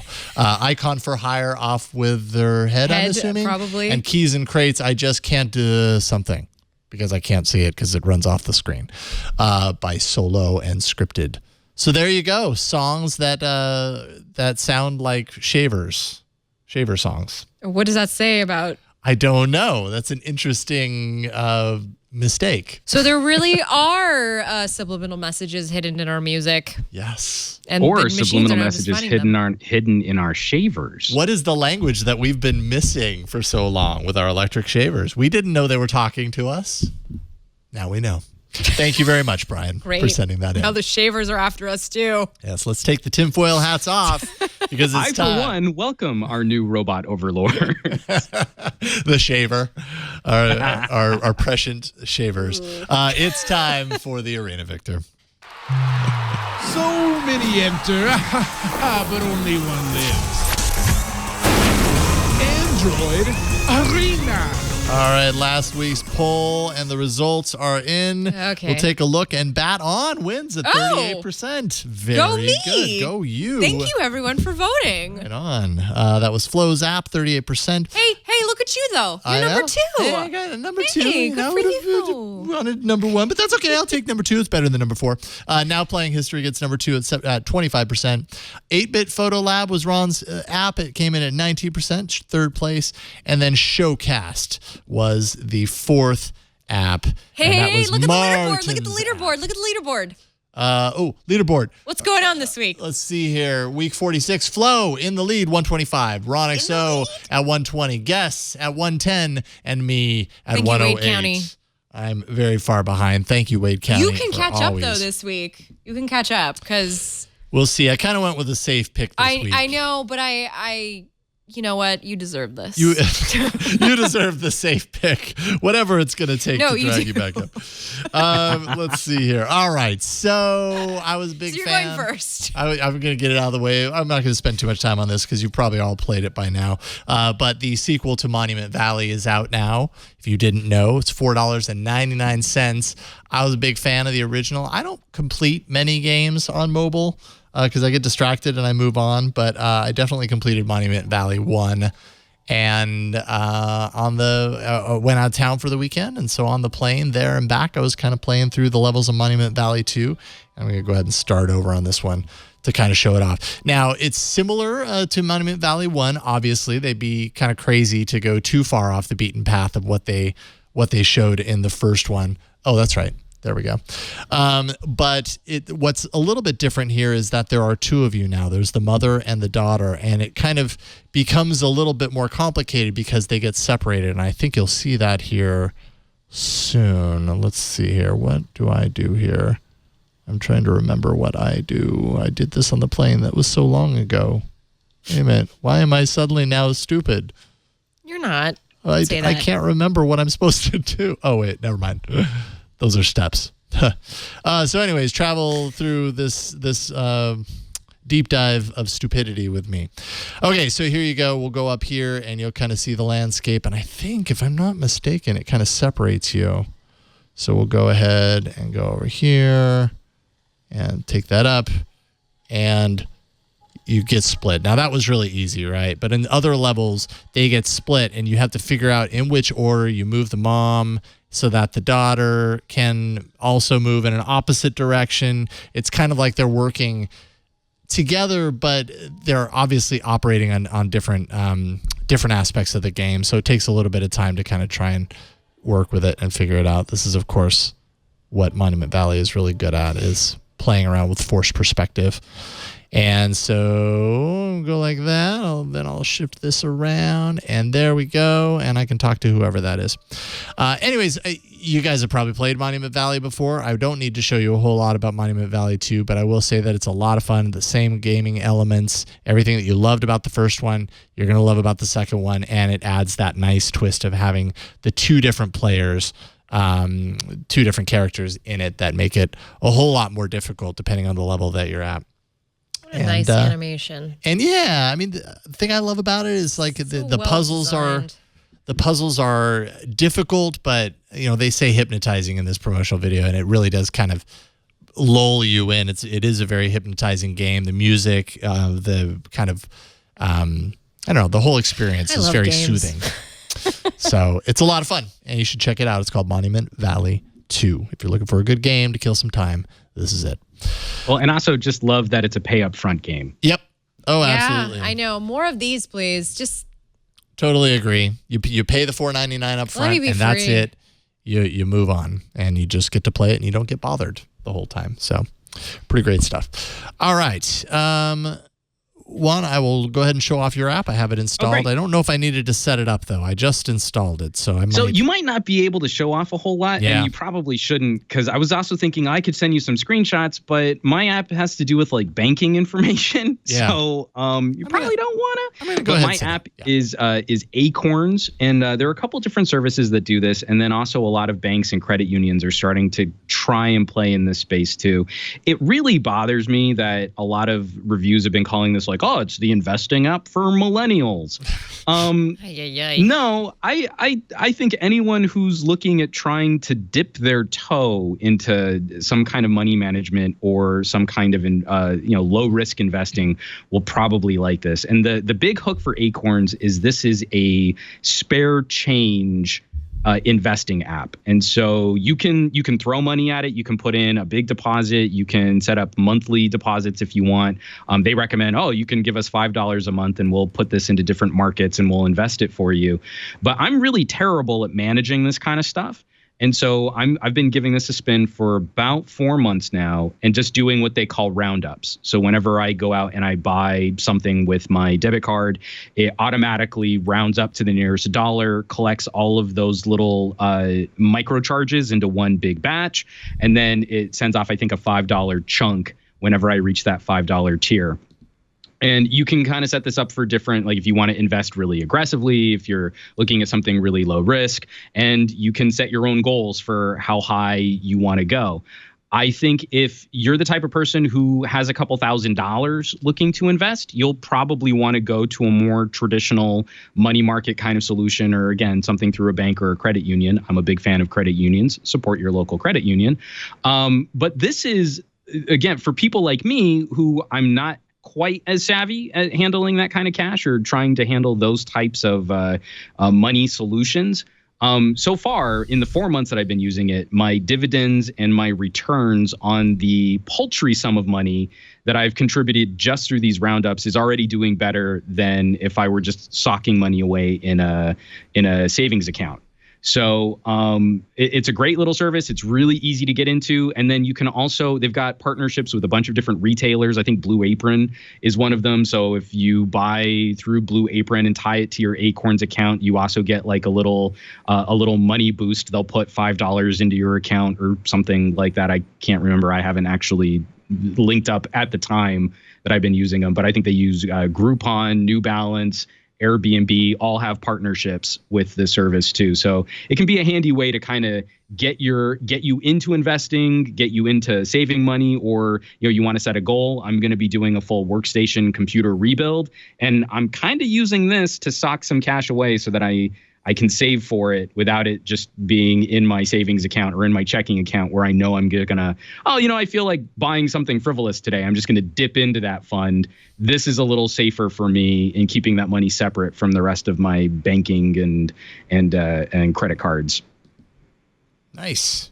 And by the way, Blue Apron is a sponsor on the Twit Network, just to make sure you know that. But Acorns, that's great. It's awesome to be able to kind of shave that off slowly over time, and that can really add up depending on how you set it up. It sounds like this gives you the ability to kind of set it up however you like, so it can be more extreme than just rounding up to the nearest dollar or whatever. Oh, definitely. And you can put as much money as you want. This is the one that I think I've found, because I've played with a couple of these now. This is the one that I like the best for that low risk start, where you don't need to get. I think you start off with $5, and then from there it'll track your roundups and it'll build for you.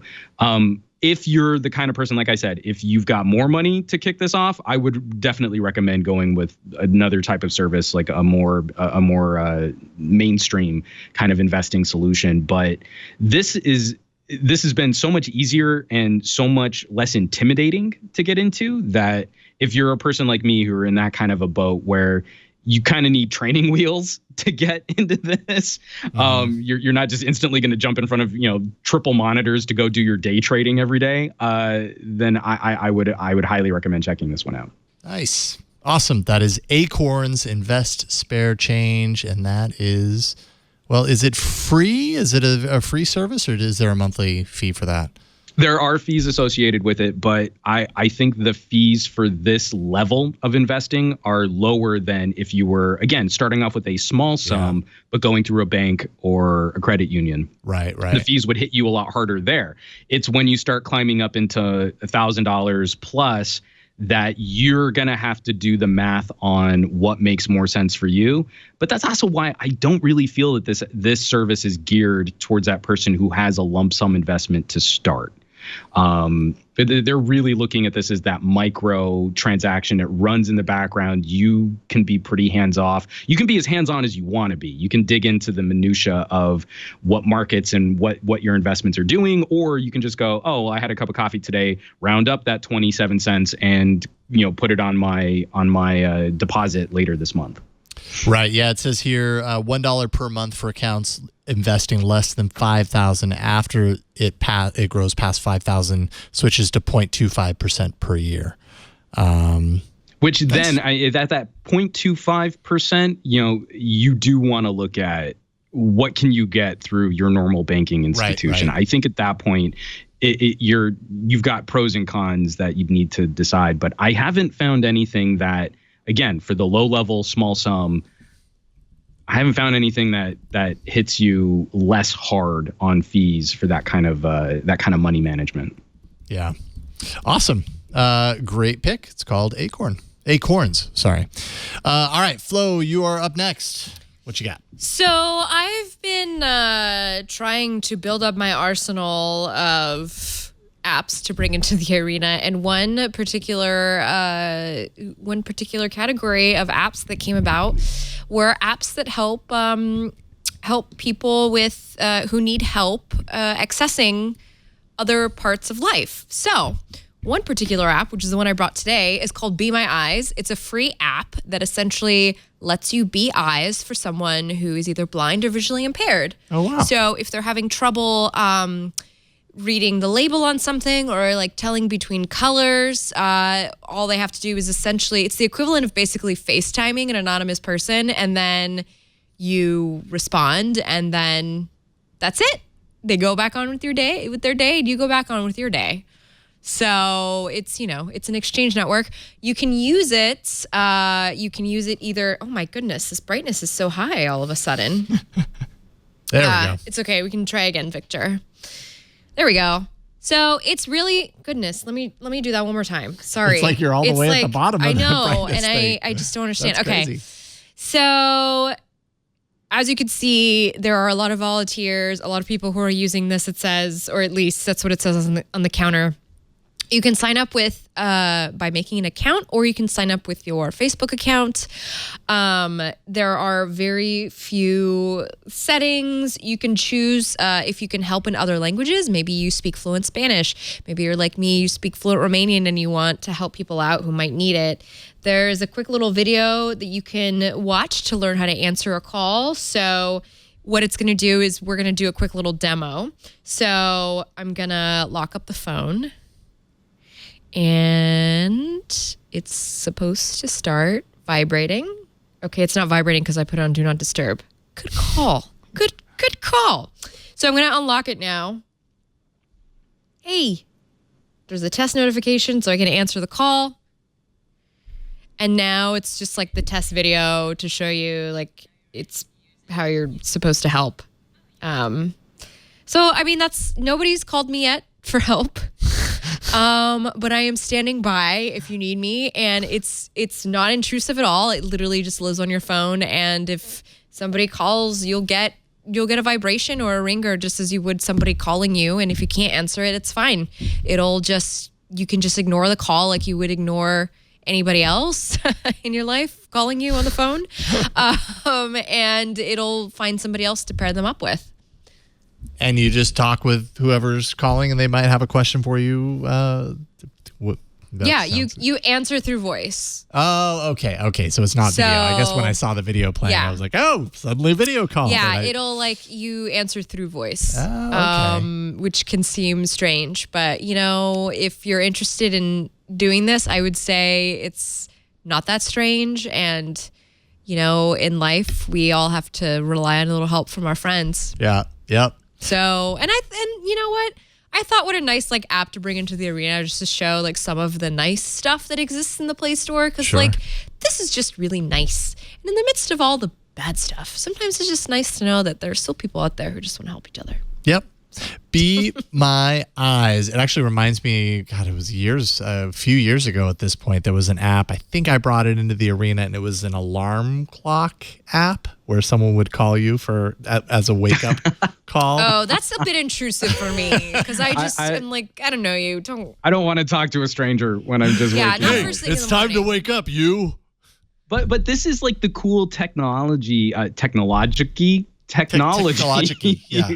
Offshoot, in another life ago when I was doing a lot more work in recording and VO, you would always have sort of these volunteer programs to be magazine and news readers, right? So you could have newspapers or magazines narrated for you. And this seems like now we can use cameras and much better connected technologies to provide similar kinds of outreach for people. Mm-hmm. Yeah.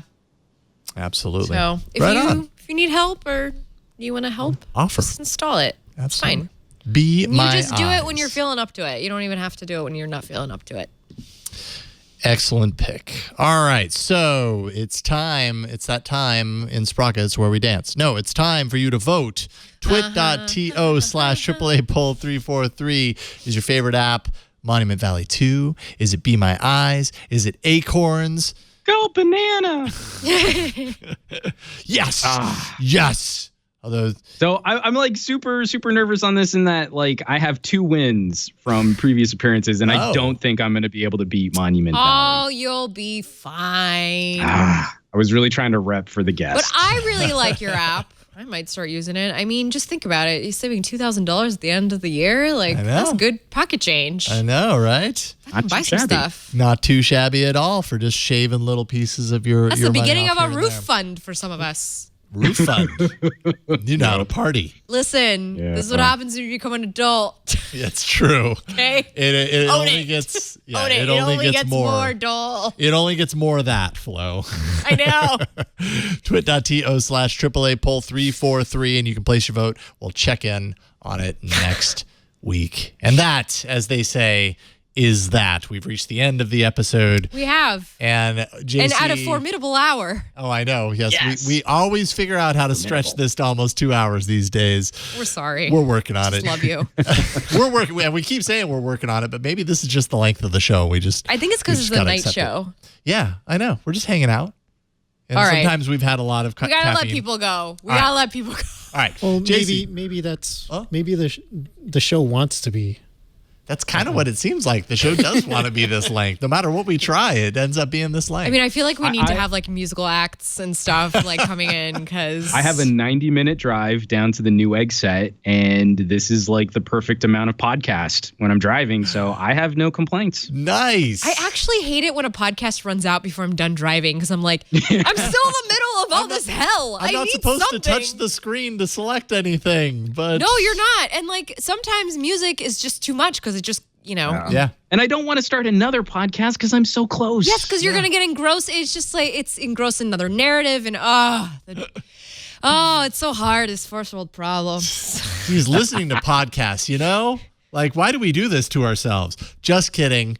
JC, really appreciate you coming on tonight and talking with us. This was a lot of fun. Thank you. Yeah, thanks for having me. This is always a blast for me, and I'm a big fan of the work you guys do, so I'm always happy to join the festivities. Oh, well, anytime, man. So tell people where you want them to follow all the cool stuff you're doing right now. Yeah, absolutely. So a few things going on right now. Follow on the socials at Some Gadget Guy on the Twitters and the Facebooks and the Instagrams. I'm still cutting phone and tablet reviews over at pocketnow.com, doing some more personal vloggy and opinion stuff on my personal YouTube channel. Like I did my favorite 5 phones of 2017, the super subjective biased version of the top 5 list. Newegg Now every Thursday, 10 a.m. Pacific. We're going to be digging into PC guts and hardware and cool tech.